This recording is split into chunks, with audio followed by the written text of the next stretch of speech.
Tasya putrati tejasvi viharan balako arbakahe rajnagam prapitam tatam Shrutva tatredam abraved. Translation and purport by His Divine Grace A.C. Bhaktivedanta Swami Srila Prabhupada. Translation. The sage had a son who was very powerful, being a Brahmana's son. While he was playing with the inexperienced boys, he heard of his father's distress, which was occasioned by the king. Then and there the boy spoke as follows. Purport. Due to Maharaj Parikshit's good government, even a boy of tender age who was playing with his other inexperienced boys could become as powerful as qualified Brahmana. The boy was known as Shringi, and he achieved good training in Brahmacharya by his father, so that he could be as powerful as a Brahmana, even at that age. But because the age of Kali was seeking an opportunity to spoil the cultural heritage of the four orders of life, the inexperienced boys gave a chance for the age of Kali to enter into the field of Vedic culture. Hatred of the lower orders of life began from the Brahmana boy under the influence of Kali, and thus cultural life began to dwindle day after day. The first victim of Brahmanical injustice was Maharaj Parikshit, and thus the protection given by king against the onslaught of Kali was slackened. Thus ends the Bhaktivedanta purport. So just to give you a context of what's being mentioned in this verse, in the previous verse, Parikshit Maharaj, while he was in the forest, he saw the sage, he reached his hermitage, and since the sage was busy in his meditation, he didn't open his eyes, he didn't properly receive the king as per the etiquette. So he was very angry.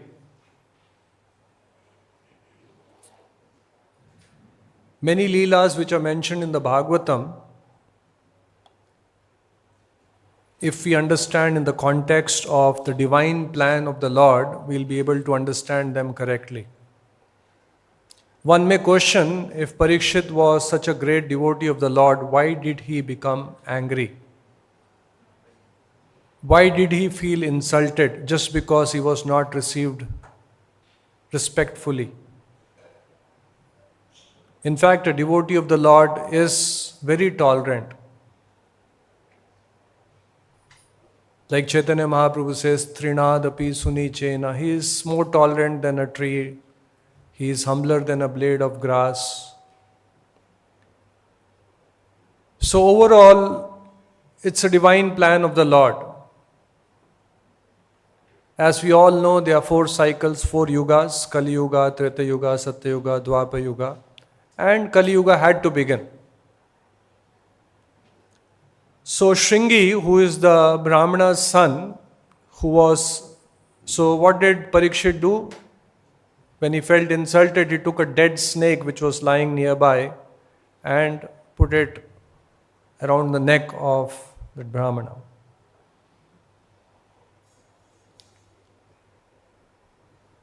So Shringi, who is the son of this Brahmana, he saw his father being insulted. He felt very offended and he cursed Parikshit Maharaj. And in this verse, Prabhupada is mentioning that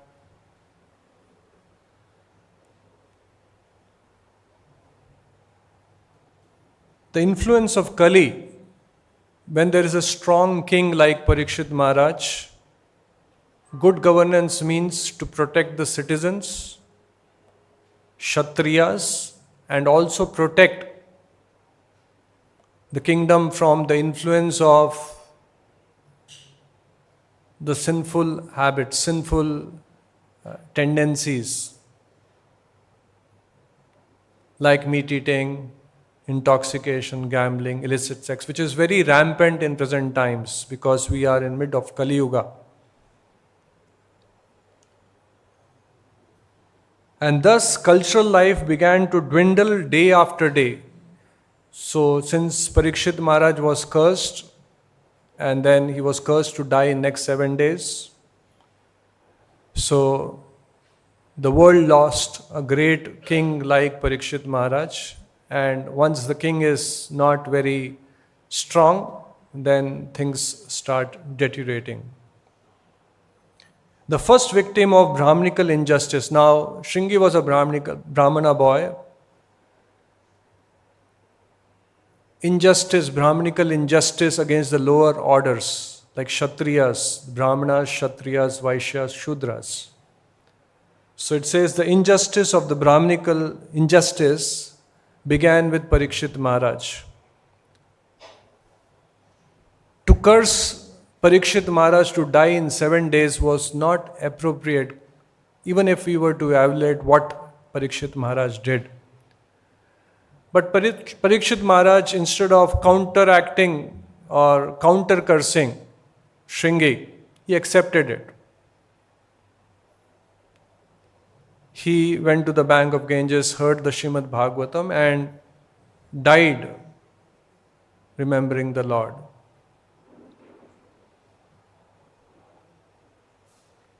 So,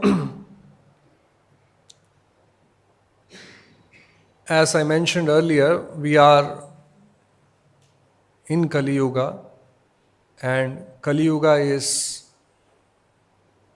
of all the 4 ages, is the most degraded. And we can see the symptoms. In fact, the symptoms are mentioned in the Srimad Bhagavatam, and which are very much visible to us in present times. There's a lot of fights happening, lots of wars happening, a lot of confusion, a lot of quarrels happening. Meat eating is rampant, intoxication, gambling, illicit sex, extramarital affairs, live-in relationships. What was not so common, what was unheard of maybe 20 years back, has become very common.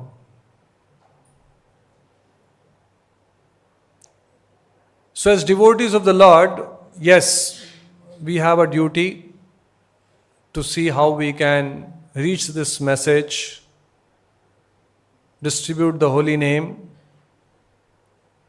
to people. It's our duty, it's Prabhupada's mission. We are part of that mission. But Chaitanya Mahaprabhu says, Janma sarthaka kari karopakar. First we have to protect ourselves. First we have to realize that yes, Kali Yuga is at its full force and things are degrading. We have to protect ourselves, we have to insulate ourselves. Like in the flight also when you travel, they say when the oxygen thing will, the mask will fall down from the top. Before helping others, kindly put the mask. So we have to help ourselves, we have to protect ourselves, insulate ourselves from the ill effects of Kali Yuga and try our best, whatever we can, to help others. Janma sarthaka kari koropakar.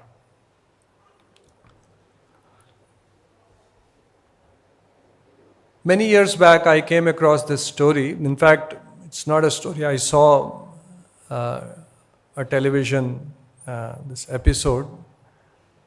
This was more than 20 years back. And those days, I think it was black and white television. And I, even till date, remember this. But those days, it was not like you like some episode, you save it, you can download it, it's on YouTube. I vaguely remember. There was a man, he was very, very poverty stricken and practically had no money with him. He had a young daughter and he was barely able to manage the day-to-day needs of the family, including groceries and clothes. So the daughter was getting, the marriageable age, and he was in anxiety how to marry the daughter. And even in Vedic times, there was, marriage. It was done in a way, some dowry was also given. Not in the sense what we see in present times, it is demanded. It was out of love. So, this person had a lot of anxiety, a lot of worry how to manage his household expenses, how to marry the daughter. And he was trying various means to earn money, but things were not happening. So one day, a friend of his gave him a challenge. He said, "You need money? I can give you enough money, so much money, that for the rest of the life you can live happily. You don't have to worry about your finances. Not only that, you can very easily get your daughter married." So he couldn't believe such a thing is possible. He said, "But there is a challenge." Now he was so desperate for money, he said, "I am ready to accept any challenge." He says, "The challenge is that you have to live in a room all by yourself, all alone, for 10 years. 3 times the food will be given in that cell, in that room, but you will not be allowed to interact with anyone, including your family, including your near and dear ones. Even in prisons they have, in a month you can, for some 5 minutes or something, you can meet. There are some protocols. But here the condition was that for 10 years you cannot talk to anyone, you cannot meet anyone, you cannot hear anything. There were no smartphones, there was no MP3 players, you can hear the songs, FM radio, nothing. And you all know that man is a social animal. We thrive on relationships. We are social beings. Relationships are very important. So this man accepted the challenge. And he thought, instead of struggling the whole life, it's a struggle for 10 years. I'll somehow manage. But he never anticipated what that struggle would be, how intense that struggle would be. So, this whole documentary or film, what was made, is basically to showcase his emotions, what this person went through, what struggles, and this whole camera was focusing on his facial expressions, on what he was doing during those 10 days. These days you have some reality shows where somebody is put in some house. I haven't seen anything, just maybe some idea. And then people watch what they are doing. So for 10 years he was in this room, locked. 3 times food was served to him. And then first initial 1 week, 10 days, he started missing something unusual. See, one day we can manage with food. Second day, something, we feel very uncomfortable. So likewise, if we are in a room all by itself, 1 day, 2 day, we can somehow manage. So after 1 week, 10 days, he started feeling very uneasy. And that started showing up on his face, on his expression. He started becoming uncomfortable, little jittery, felt like talking to someone but there's nobody. Even the camera captured whatever he was speaking, whatever he was expressing, whatever words he was speaking also was being captured, was being shown. So even started thinking that is it really worthwhile taking this challenge and stay for 10 years? Because 7 days itself was so difficult. And he started even thinking, okay, maybe let me walk out. But then, what else will he do? How will he get the money? So he continued. 1 month passed, 2 months passed, 3 months passed. And then, after 3 months, he became so agitated because of loneliness. No companionship, nobody to talk to. Sometimes he would be shouting, screaming, hitting his head on the walls. He started becoming little bit mad. Anyway, he kept on going. 1 year passed, 2 years passed, 3 years passed. And now he almost became like mad.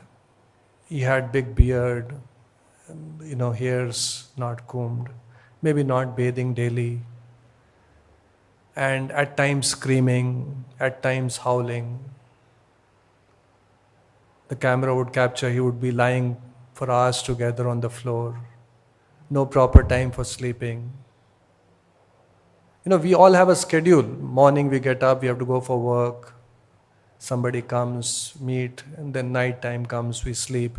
But here you have no one, you practically don't know whether it's day or night. It's a dark dungeon room, all alone. So 3 years passed, 4 years passed, and it was quite evident from his face that he's suffering, he's miserable. He's not able to take it. But somewhere, whatever sanity he had, he was trying to reconcile. Another 5 years, another 4 years. And then a couple of more years passed, 7 years, 8 years. By now he had practically become mad. For you would see the camera would capture, he would start screams, whatever he is speaking is incoherent, whatever is not making any sense. He's shouting, he's screaming, all by it. Just like you go to a Nimhans or some mad people you can see. They'll be laughing, no reason, talking, no reason. What they're talking is all gibberish. So the camera was capturing everything. You could hear what he was speaking, you could hear what he was shouting, screaming, everything.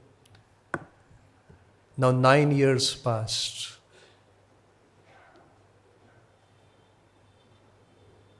This man, although whatever little sanity is waiting when that 1 year will pass and he can walk out.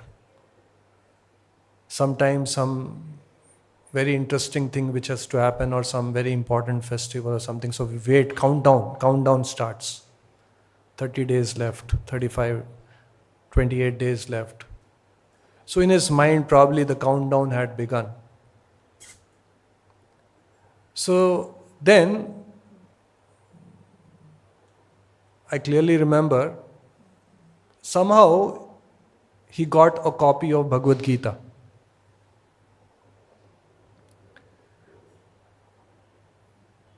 Just for your information, in ISKCON also, many devotees go and preach in prisons.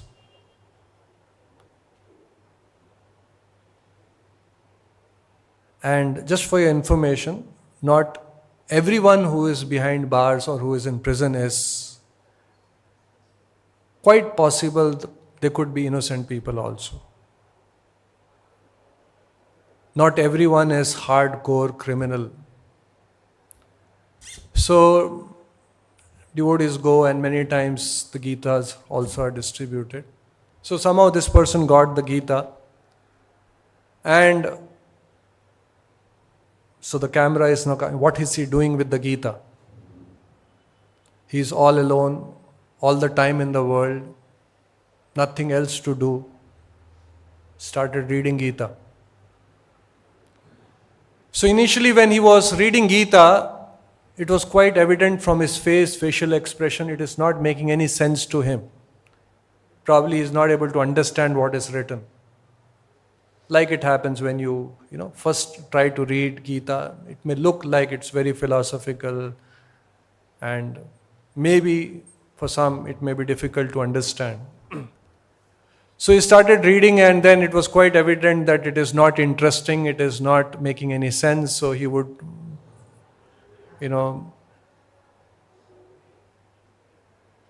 flip few pages and then he would close it and keep it.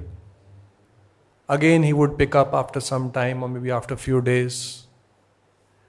And then the camera captured a very interesting thing. Little by little, he started getting interested in what is written in the Gita. So he started, with some bit of sobriety, reading what's there in the Gita. He started becoming little sober. It appeared, this whole episode was, the camera is capturing the action. So whole expression was that what he's reading is now started making sense to him. And then 9 years, 6 months passed. And now daily 3 hours, 4 hours, he is reading Gita. And then 7 months passed. 9 years, 7 months passed. By now, he had calmed down. All that agitation, all that anxiety, all that screaming, shouting, howling, all that had calmed down. And then 6 hours, 7 hours, he's reading Gita. 9 years, 9 months passed. And now he was completely calm. He was very sober, very intensely, very sincerely reading Gita daily. 9 years, 11 months passed. 30 days to go.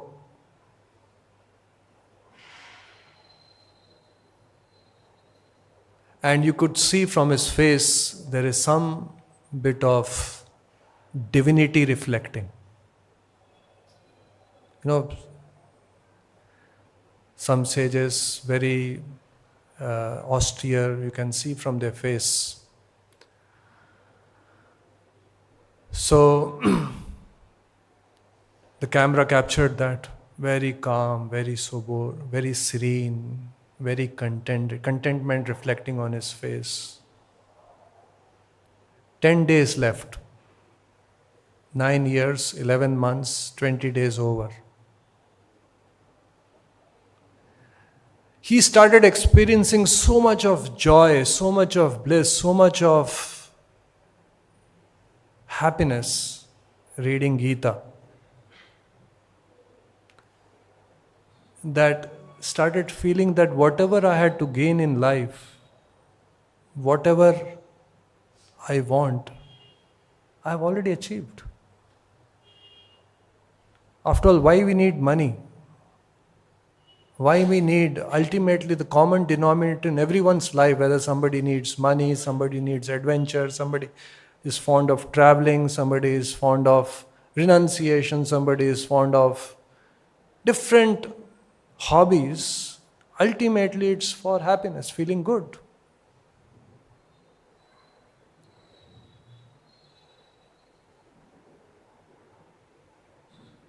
So the camera was capturing, which is in line with the pastime of Dhruva Maharaj, who went to the forest, did austerities, and then when the Lord came, gave darshan and said, "What do you want?"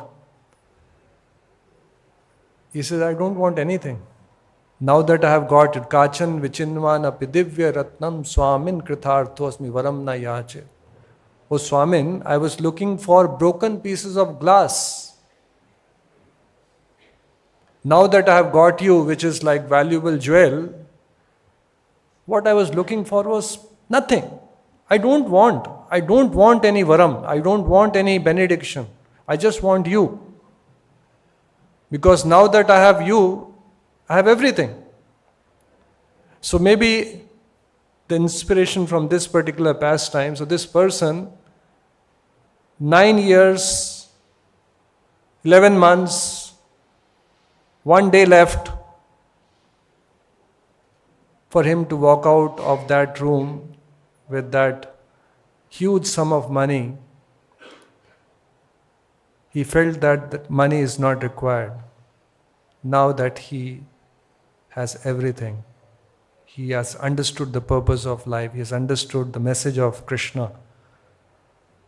And then this person is shown that 1 day before his 10th year getting completed, he walks out of that room. And he says, I don't want your money. Maybe whatever that episode was made or that film was made, inspiration must have been taken from Dhruva Maharaj's pastime. Wanted to maybe convey in this thing. The point here is, in Kali Yuga, we will be tempted. There are a lot of distractions. There are a lot of allurements.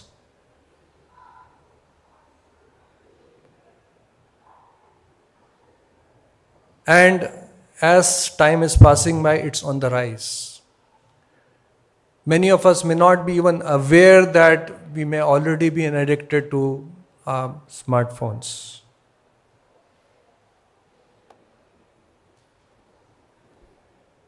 These algorithms have been designed by the best of brains, MIT, Harvard, Stanford, all these elite students. They work in Facebook, Google, all that. And they are actually, in one sense, the common people are guinea pigs, are, so to say, our innocence is being played with. We are victims. No doubt, I am not against social media or smartphones. But many of us may not realize, or already would have realized, that how it is addictive. 15 minutes, 20 minutes, we want to watch something or do something, but then hours passed by. Because that's how it is designed. The algorithms are designed. You see something, the next related thing will be served. We are having a symposium going on which says that whole principle is to capture your attention. Whatever content you produce, if you are able to capture the attention, they will promote your content. And they are content creators, brainy fellows in different fields producing content. And it's flooded with content. And algorithms are serving that content and capturing our attention. And that captured attention is being sold to the advertisers. Okay, you have a product. Whom do you want to show? Which demography, which country, which age group, which gender, which city, which town, which locality? I will serve. Give me this much money. They may not say, but this is how the whole industry is. So we as devotees, Janma Sarthakari, we have got Prabhupada's message, we have got Brahmanda Brahmite Kono Bhagyavan Jeev, Guru Krishna Prasade Paye Bhakti Lata Bij. We've got the bija. But we should protect the creeper of bhakti. And as I said, with the influence of Kali Yuga, there are a lot of allurements, lot of temptations, lot of distractions. And if we don't safeguard ourselves, we will fall for it. Krishna also in the Gita says, just by artificially restraining ourselves, restricting ourselves, we cannot protect. We cannot say, I will not see, I will not do this, I will not say this. Sometimes devotees can also fall in a trap of, that what we try to resist, it persists. The more we say no, no, no, no, no, it again hits us back with more intense force. So that's why Krishna in the Gita says, Raso Varjam Rasopiyasya Param Drishtva Nivartate, by experiencing a higher taste. And how will we experience a higher taste? All the ammunition, all the tools, everything Prabhupada has given. If we don't use that, if we don't experience a higher taste, we will fall for lower taste. I remember when there was some curfew. I was studying, when I was doing my engineering. We were in the third year, 6th semester. And somehow there was curfew and we were stuck in the hostel. It was a long curfew. And even the mess, the canteen where the food was cooked, that was also shut down and people had left. So few of us were there in the hostel. We cannot now take a bus and go back home. We were in the hostel. The mess is closed. And I clearly remember that day, not because we were fasting. Sometimes we don't eat not because food is not available. We choose not to eat. But that was a day when morning to evening we had no option to eat. There's nothing around which you can eat. So it was 4 o'clock in the evening. Although there was a curfew, we friends walked out of our room, went to nearby kiosk where they used to make some tea, coffee and all that. And there was one small shop. It was closed. We somehow requested it and got some rice.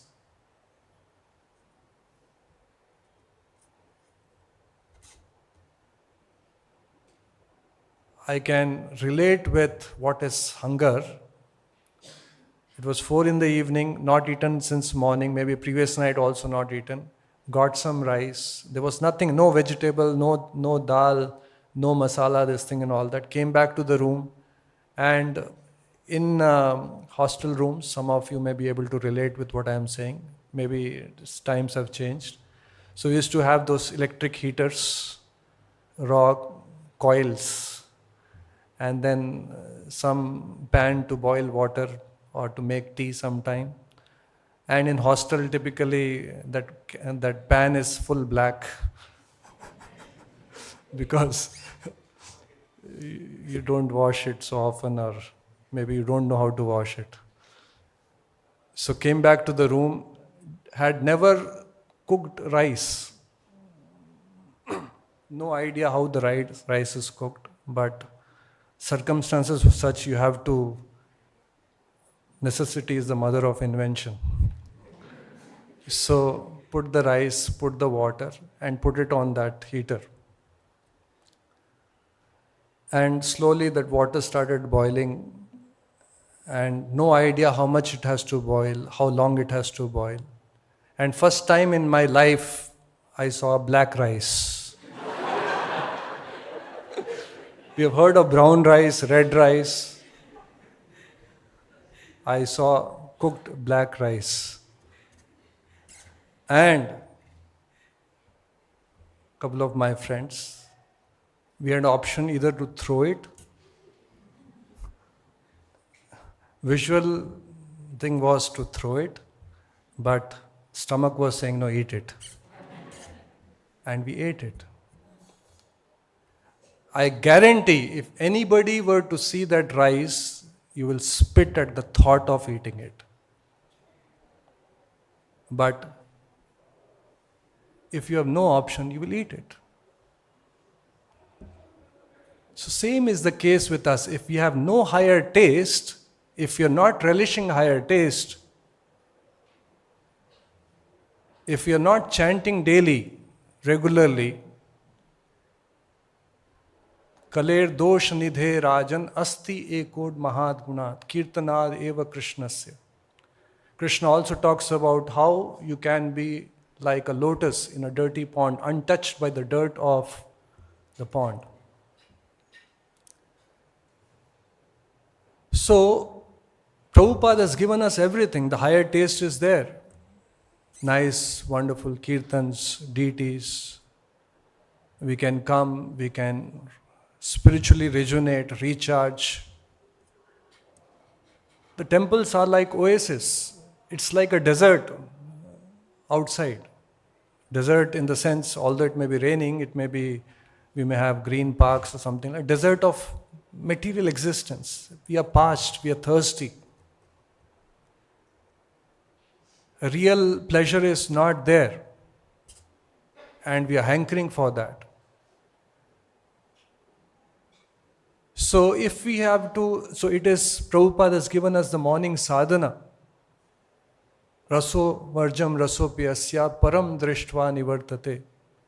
So if we have that higher taste, if we are on a daily basis taking that medicine, chanting, reading, hearing, then we will not fall for the lower things. These days, a lot of people are struggling with different kinds of addiction. Alcohol, smoking, drinking, social media, smartphones, wrong sites. And people are also trying different things, how to come out of those addictions. There was one article called 6 Human Needs. They are needs, just like food, clothing, shelter, it's a need. Likewise, there are other needs. Needs for variety, need for stability, need for recreation. And if we don't get in a right way, the right quality of rasa, then we'll fall for lower rasas. And that is what Kali Yuga is.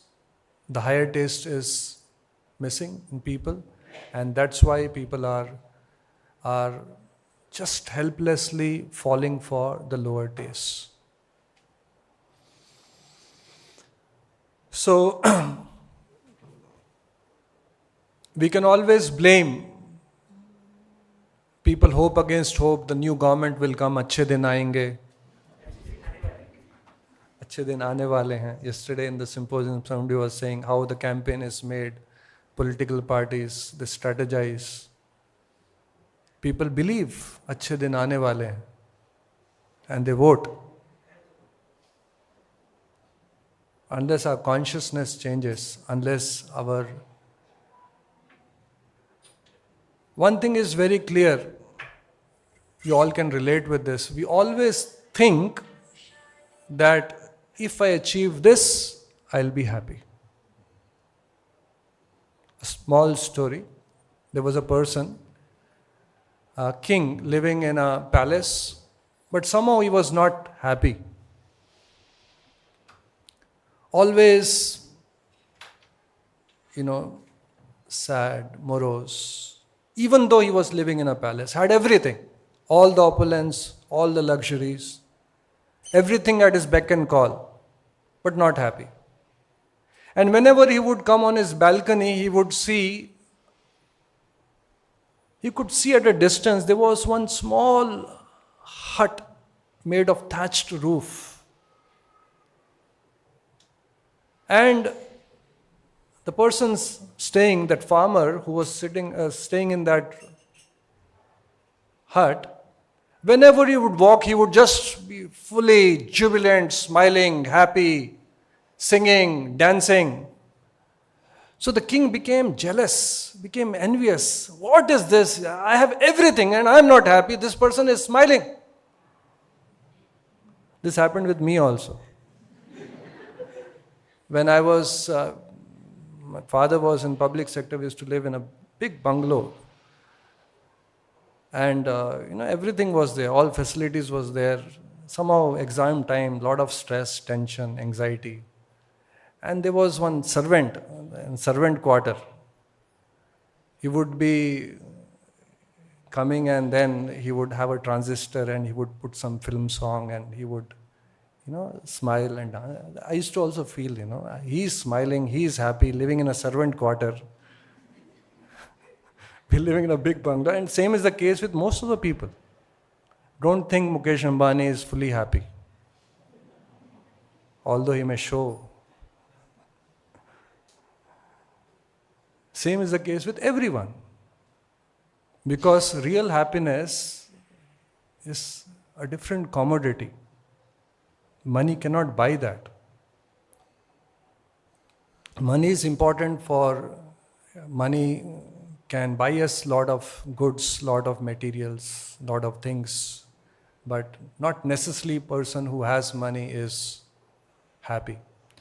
So this person would walk out of his house and he was very happy, always singing, smiling. So the king became envious. So he asked his minister, how is it that I am not happy, I have everything, I am living in a palace and this person has nothing? But he seems to be smiling. So the minister immediately looked at the king, looks like he has not joined the 99 club. So the king had heard of Rotary Club, Lions Club. What is this 99 club? So he said, I will show you what is 99 club and what it means to join 99 club.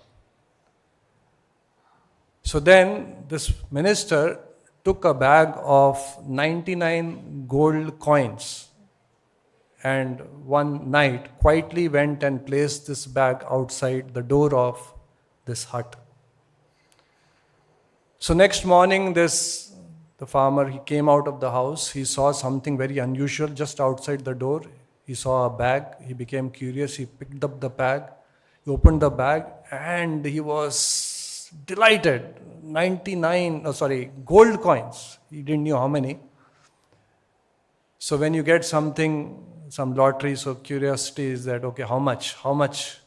So he started opening the bag, started counting the coins. 1, 2, 3, 4, 5, and the last coin, it was 99.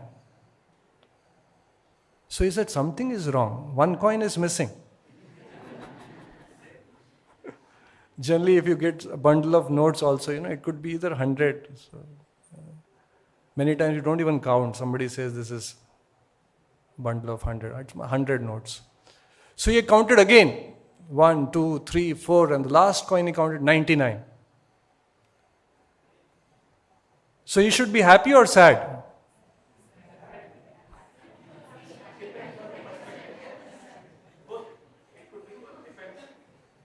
He became sad. Where is the 100th gold coin? Who took it? Where did it go? So then he said, it doesn't matter. Maybe Lord wants me to work hard to get it.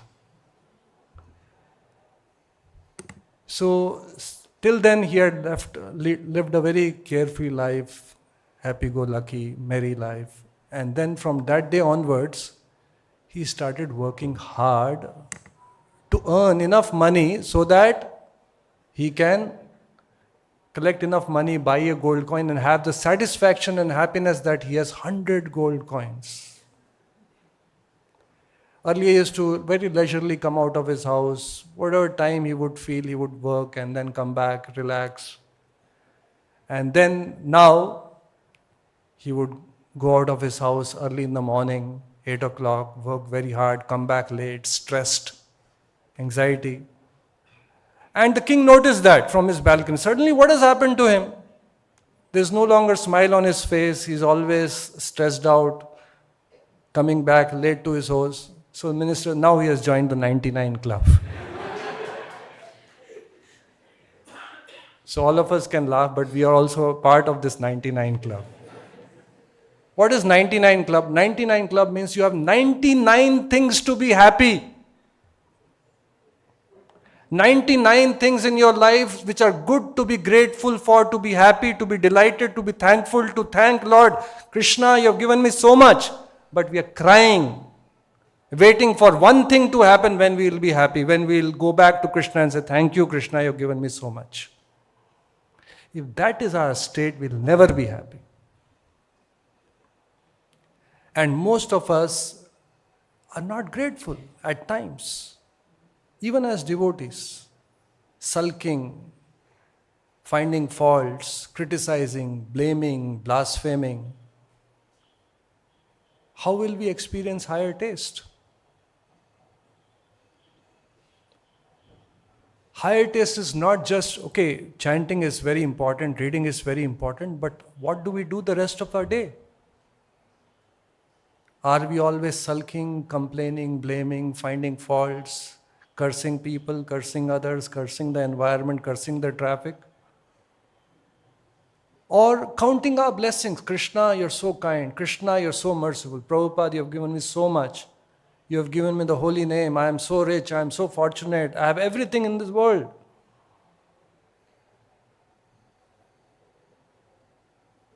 So, it is very important that we count our blessings. We be grateful to Krishna for giving us so much. Yes, all of us may be lacking something. Everyone will be lacking something. Something may be missing. Something, yes, we may also have some goals. I want to achieve this, be this, do this, have this. That's okay, that's fine.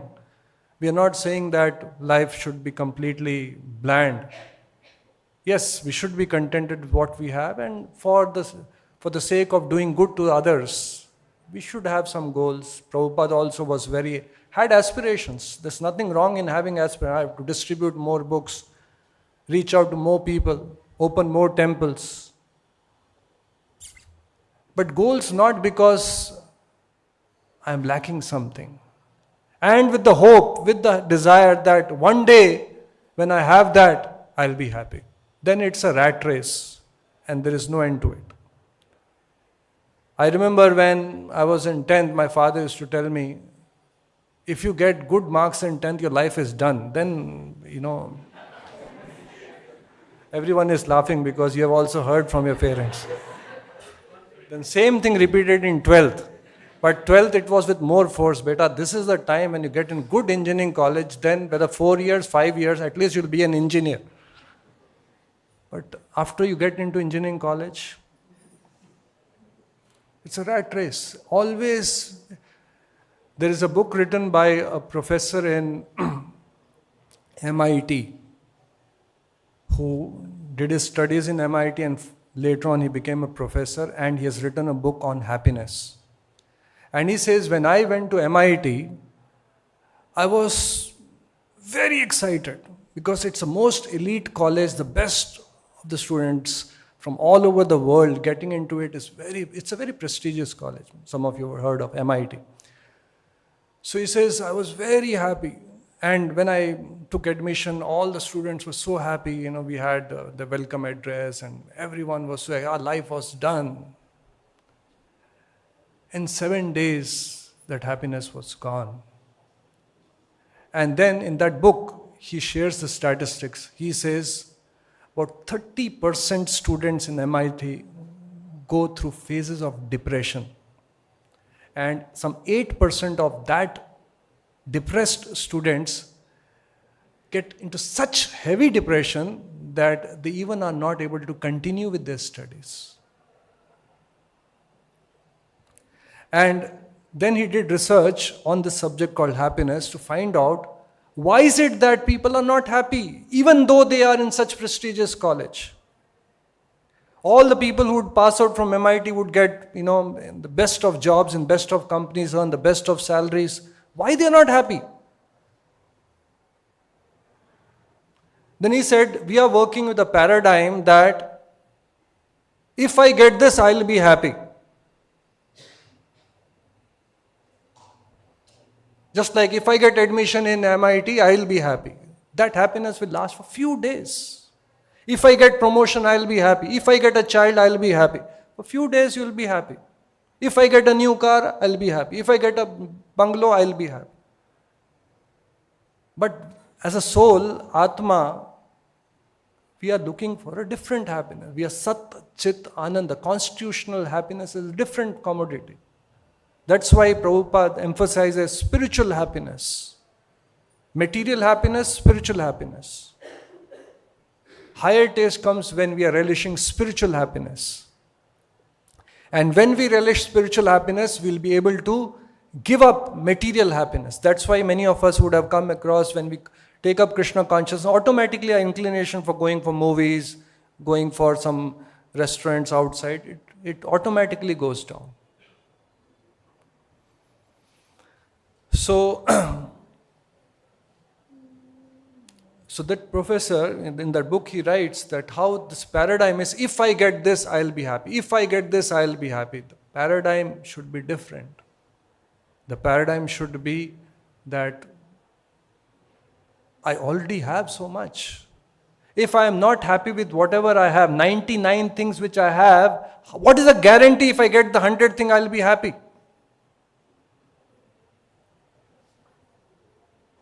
So as devotees, we should always recognize that how much Prabhupada Krishna has given us, how much blessed we are, how much fortunate we are, what all we have. We have the highest gift, Nama Chintamani, touchstone. If we are not happy, if we are not sad, the problem is with us, problem is with our thinking, problem is with our mindset. It's not with anyone else.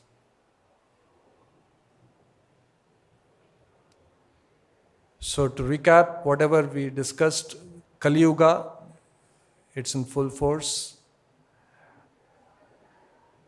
We as devotees have to protect ourselves. Prabhupada, Krishna has given us a lot of tools, lot of higher taste, Bhagavad Gita, Bhagavatam.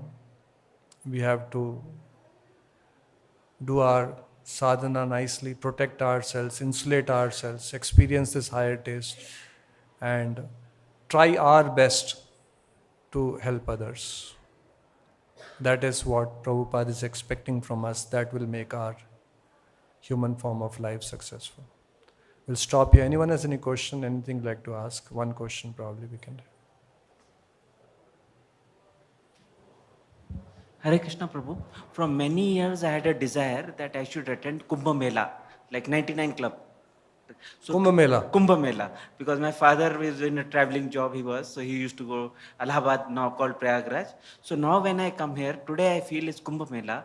The reason is that the Ganga of Harinam is flowing and the various sadhus of Hare Krishna movement are here due to the synopsis. So I feel that I have received my Kumbh Mela today here, in spite of my being in 99 Club. I'll get a curse of devoiding you of Kumbh Mela. So we have to understand 99 Club thoroughly. You should not say, I'll not go to Vrindavan because I got going to pilgrimage. Everything has a place, right? So we have to see it properly. We should aspire for the right things. We cannot be desireless. The goal is not to be like a stone. Stone is very peaceful, very calm, no agitation, sitting in one place. But we are not like stones. So our Krishna conscious philosophy is not to be, is to have desires, but right kind of desires. So one may have a desire that I should go to Kumbh Mela and, have bathe in Ganges, associate with devotees. It can be a bona fide desire.